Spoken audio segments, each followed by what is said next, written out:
તરફ વાત જો દક્ષિણ ભારતની કરવામાં આવે તો તેલંગાણાના હૈદરાબાદમાં ચોમાસાએ ધમાકેદાર એન્ટ્રી કરી લીધી છે। ચોમાસાની શરૂઆતમાં જ ભારે વરસાદથી બે લોકોના કરુણ મોત નીપજ્યા છે। એક કિશોર અને તેને બચાવવા આવેલા રિક્ષા ડ્રાઈવર બંનેનું મોત થયું। ભારે વરસાદને લીધે અનેક વિસ્તારોમાં પાણી ભરાયા છે। પાણી ભરાતા અનેક વિસ્તારોમાં ટ્રાફિક જામના દ્રશ્યો પણ સામે આવ્યા છે। સાંજે પડેલા વરસાદને કારણે મોડી રાત સુધી સમસ્યા આ જ પ્રકારે યથાવત રહી હતી। જે પ્રકારે રોડ રસ્તા જુઓ, આખું એક્ટિવા ડૂબી ગયું છે, એટલે કેટલું પાણી ભરાયું છે તેનો અંદાજ તમે આ દ્રશ્યો પરથી જ લગાવી શકો છો। હૈદરાબાદમાં પહેલા જ વરસાદે શહેરને જાણે ચોકઅપ કરી દીધું હોય તેવા દ્રશ્યો સર્જાયા હતા અને વાહન વ્યવહારને ખાસ કરીને મોટી અસર જોવા મળી હતી, કારણ કે સાંજના સમયે જ્યાં લોકો ઓફિસ, સ્કૂલ, કોલેજથી ઘરે જતા હોય તે સમયે જ વરસાદ વરસ્યો અને એટલા માટે ટ્રાફિક જામના દ્રશ્યો સર્જાયા હતા।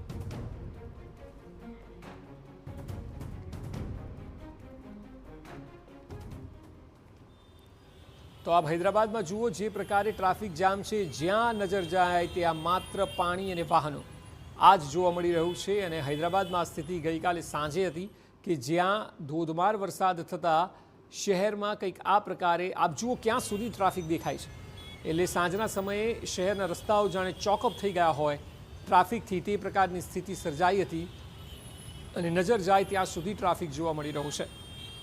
મહત્વનું છે કે ચોમાસાની શરૂઆત થઈ ગઈ છે અને દુઃખદ બાબત એ છે કે બે લોકોના ગઈકાલે મોત થયા। એક કિશોર ડૂબ્યો અને તેને બચાવવા માટે એક રિક્ષા ચાલકે ઝંપલાવ્યું તો રિક્ષા ચાલકનું પણ મોત થયું છે।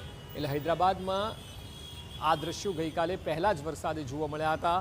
હજુ તો ચોમાસાની શરૂઆત એટલી થઈ નથી, પરંતુ તે છતાં પાણી ઉભરાવાથી લઈને શોર્ટ સર્કિટથી લઈને અનેક ઘટનાઓ ઘટી, જે ખરેખર ચિંતાજનક છે। એટલે આ ત્રણ દ્રશ્યોમાં હૈદરાબાદ શહેરની શું સ્થિતિ હતી તે સ્પષ્ટપણે જોઈ શકાય છે। આપ જુઓ ઉપર જે સ્પાર્ક થઈ રહ્યો છે, શોર્ટ સર્કિટની ઘટના પણ બની